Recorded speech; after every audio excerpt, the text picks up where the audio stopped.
Good morning, guys. Aren't I sounding better? Oh dear. I feel much better than yesterday. Still got this pain, but I think it might actually be a pulled muscle. Right, see how we work this phone. Okay, there we go.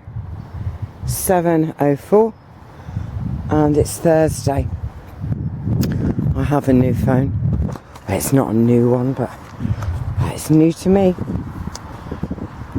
Oh, the sky. It's actually really cold today. I've got shorts on, and I felt like turning back halfway and going and putting on some long trousers. The temperature swings in this country at the moment are beyond ridiculous. You know, it can go from sweltering, to, just unbelievable humidity and temperature, to so freezing cold that you would think it was November. I don't think things like that are helping people like me, where the temperature fluctuations are just so rapid. Anyway, I don't know about that because I'm not a medical person, so disclaimer on that. I must have ordered me some honey on the cone special. It comes like just a complete drawer from the beehive. So that's wonderful. Yesterday, a day of miracles for me. Yes, it really was. A day that just careered along. It almost seemed like I had no input into direction or what was really going on. But my, a day of miracles all the same. As you know, yesterday I was in a lot of pain. Well, maybe you don't know, but I certainly was. And that pain is still there. But it's not as jagged. It's not as pronounced. Someone's been having fun down here with Georgina. Vodka and sweet cider. Yes, it's feels like it's just wrapped in a thin layer of cotton wool at the moment, my pain. I went to the vet. I just had such a crazy day, really. I came here, then I had to go and I didn't have to do anything. Then I went and took Alfie to nursery and got back in time to take Honey to the vet. And that was like the first miracle. Because, this is so beautifully warm here. Thank you, whatever it is, giving it the warmth. The vet listened to his heart, and this kind of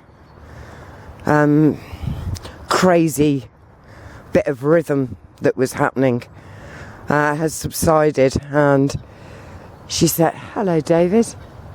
Hello, my gorge. You come to talk? Yeah." Oh dear, and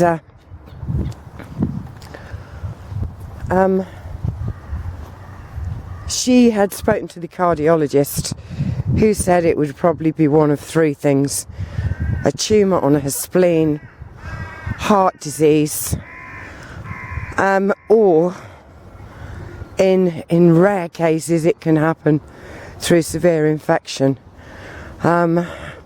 which is, of the three, that's the one you want, because if you clear up the severe infection, the heart sorts itself out. So it would appear that that is where we are with Honey. her hair has started, has started to grow back, which is fantastic. And she's running around, she's playing, she's chasing things. I mean, her coat still looks appalling, but it's coming back. There's no black stuff spreading over her body. I am so happy about that. So we don't have to see her again for 2 weeks, when she'll check her heart one more time, and hopefully that'll be an end to it. And I just want to say thank you. Seriously, thank you. I actually believe in the power of prayer, and I believe in the power of positive imagery and positivity in general. And I am so thankful to every one of you who, even if when watching the video just went, oh bless her, I hope she gets better. That in itself is a powerful prayer. So that just made me ecstatically happy. Then the day kind of went on. A lot of things happened. But my staff went and got me this phone. So I'd been without kind of a mobile that worked. And he put in my SIM card and all the things that they do. And he said, now sit down, have a coffee. You haven't stopped since you got up. So I thought, yes, I'll have a lovely coffee. Poured out the coffee, was just about to take a sip, and the mobile went.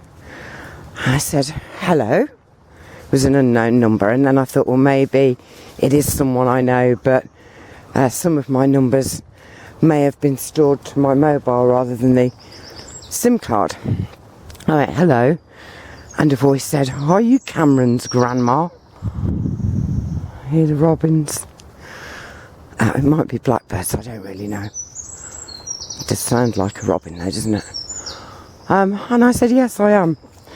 Well, apparently Cameron, who is the youngest of my daughter Faye's 6 sons, she said Cameron has been very sick. He's vomited twice, and we can't get hold of any other his parents. Would it be possible for you to come and get him? And my immediate thought was, I have to be truthful here. It was kind of, oh my God, if I go and get him and take him home, maybe I'll need to stay with him, and I've got to pick Alfie up from nursery and take him to Catherine's, and then get Catherine's kids from school, you know. And it was kind of anyway, I thought, no, everything happens for a reason, and this has been put in front of me now, and I need to deal with it. So I said, yes, of course I'll come and get him. Now, Cameron, you probably haven't heard me say very much about. Cameron is the youngest of 6 boys, and he is the only one who has not been labelled in any way, shape or form. So we don't have autism, we don't have ADHD, we don't have, he's a bastard or any of the other things that he's uncontrollable. And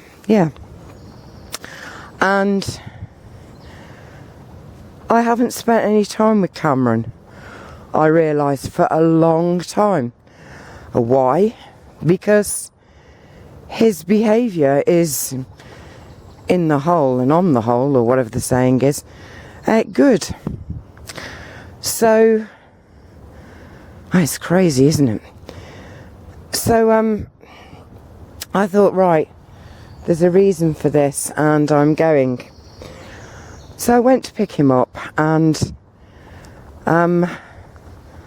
he got in the car, and we started talking, and I realised that I hadn't engaged Cameron in a conversation in the longest of times.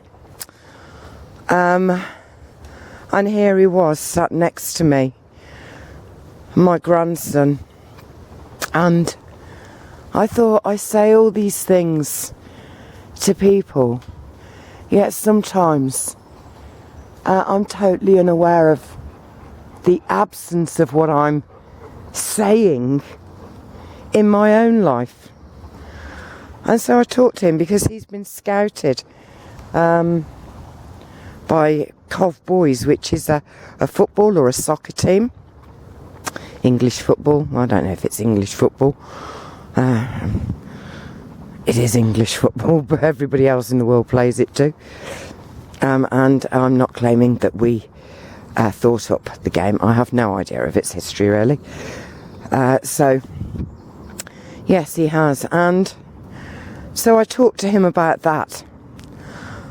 And he said, yeah, he was very happy about it. And we talked about how he can get to the top if he sets his mind to it. Now, the thing with me is I don't actually like competition and stuff like that, because for every winner there has to be a loser, and to me no one has lost and but everyone has won. Do you understand what I mean? So we had a chat about that, and I said to him about, really there are no limits. It's up to him and the effort he puts in and the time and the belief. And we just had this really wonderful conversation, like the birds are. And then when we got to his house, I asked him, would you like me to come in and look after you? Because I didn't know if anyone else was there. And he kind of gave like a little shrug, and I said, well, I will then. And he says, have you got a lot to do, Grandma? And I said, I have today, but I'd rather be here with you. Make sure you're all right. So anyway, we went into the house and I gave a shout to see if anyone else was around. And Richard, his oldest brother, is there, who is labelled up to the hilt. A very, very deep person. And so Cameron said, I'll be all right, Grandma. And I promised to go and watch him in some of his football matches, and I did do some NLP, without him really knowing I was doing NLP. And then I went to walk away. I said goodbye. And then I turned back. And I said, Cameron, come here a minute. And I embraced him. And he, at first, just kind of loosely, limply draped an arm over my shoulder, because he's what, 14 I think now. And then I said to him, I says, Cameron, you're so valuable to me. I know I don't say it often, and I want you to know that I absolutely adore you. I love you. And when I said that, he put both arms around me and really gave me a cuddle. And he says, Grandma, I really love you too. And I had the most powerful, some cuddles are just, well, I don't know what they are. And then some you can feel overwhelmed almost.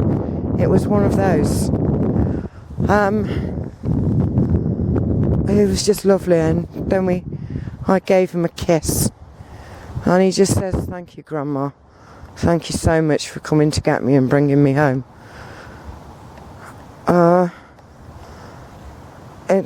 It was so powerful, yet in the telling it doesn't sound particularly powerful. And then I had so many things happening. But anyway, I finally ended up at my other daughter Catherine's. And we'd done the running round, picking kids up from school, dropping other kids at other places and that. And Catherine and I sat down for our cup of coffee. And Catherine said, Mum, I hear you did hypnotism on Faye. I said, yes. She says, she said something the other day, and I was very surprised.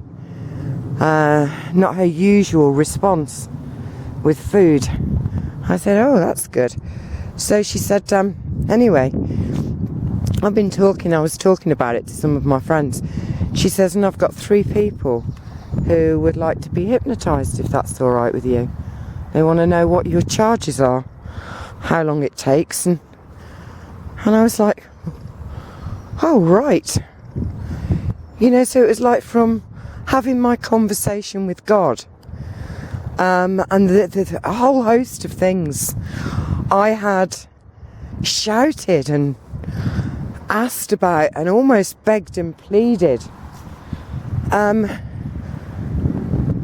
My answers were, you know, being given to me. And Catherine said, there are so many people, Mum. You know, what are you going to do? How do you... And I was saying to her, well, I was thinking I really need to get a premises, you know, so that I can be professional. And Catherine just laughed. She says, are you going to do what you say others do? And, you know, in other words, wearing masks and lace curtains and no knickers, as we say over here. And she said, Mum, there's plenty of places that people with money can go to. But she says, in these times, it's the people who have so little, who have nowhere to turn and who could really benefit from what you do. Well, why do you need a premises? You know, why don't you just be who you are and do it from where you are? And all of these problems I had with, well, I won't be able to start work yet because I need to get, you know, a premises, I need to set it up, I need a business bank account, they all just disappeared. I thought, I don't need any of that at all. I can do it just the way I've been doing it for friends. And that means I can just say to people, just gift me whatever you can, whatever you want. You know, don't care what it is. Really, just an energy exchange, that's all I'm asking for. Because as well, gifts are tax-free, I believe.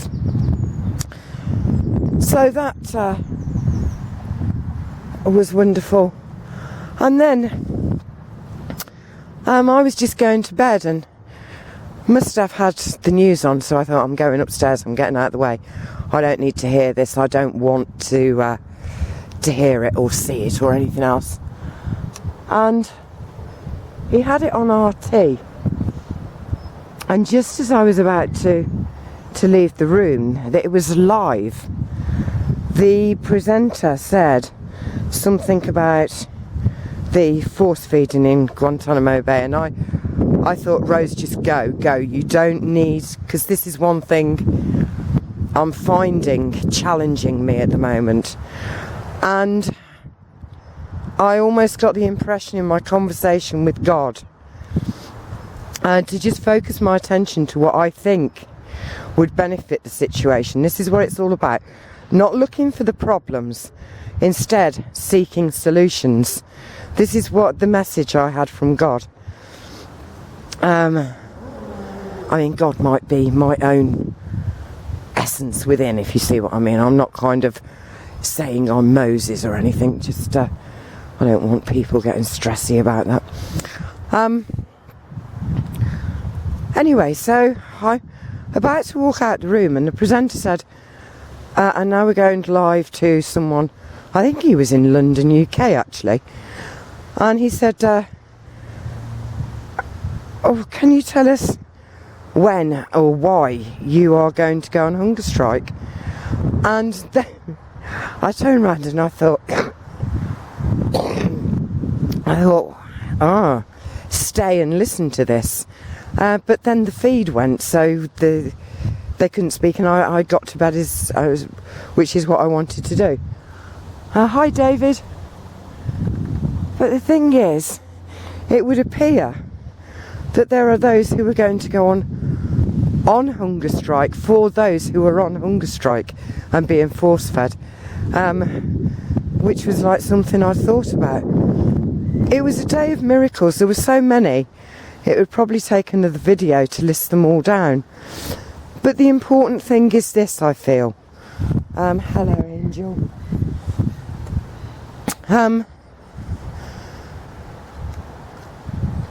I was so despairing and felt so worthless. And I had a conversation with God. And I poured out my heart and all my emotion. I cried. I was sad. I felt like, what can I do? There's nothing I can do. I'm worthless. And it would be easy to say, you know, if I'd have been talking to someone about it, oh, I had a conversation. Like yesterday, I had a conversation with God. But then, well, and what did God say back to you? Well, God didn't say anything back to me. You know, and nothing's really changed and blah, blah, blah, blah, blah, blah. But you see, the thing is, everything changed for me. And everything that I had been speaking about and thinking about with God actually became manifest. The opportunities to walk the walk and not just talk the talk. The feeling valued and being told, I love you, Grandma. And not just by Cameron, by other of my grandchildren as well, and my own children.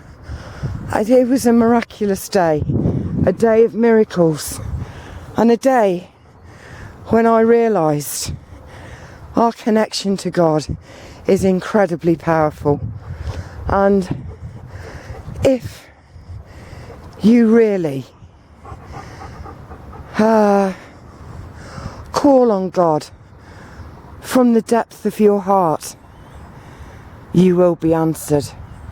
Maybe not in words that you can record on like a camera and say, here, look, I had a chat with God the other day, here, listen to what he said. But in such a personal and direct manner. And thank you, God, because I feel so valued, so powerful, and ready to do whatever is required of me, because I know I have the strength, I have the capability, and I have you guiding me every barefoot step of the way. That was the other thing, barefoot walkers. I saw two of them, and the people staring at them. I haven't seen anybody else barefoot walking in Coventry before, and that was almost like a validation. And when I looked at them, I thought, they're not real people, you know. They're two angels. They're two angels just walking along and letting me know.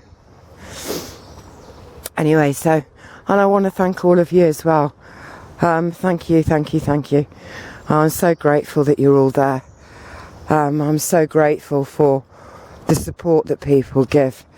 I have a little close group of people who, honestly, you're like my guides, and you're my physical human guides. But for all I know, you may not be physical human guides at all, because this is a virtual experience, and who knows, I think you're all angels, really. Anyway, time for me to go. So from Honey and Abby and my feet on this really cold day in July, it's goodbye, and keep looking up because you never know what may be up there, seriously. And remember to enjoy life, live it. It's exactly why you are here. So I'll catch you all again maybe tomorrow. Let's just have a look at this magnificent. Look at the colours of this. It's just so beautiful. Beautiful. Oh yes, you are. I love you all. Bye.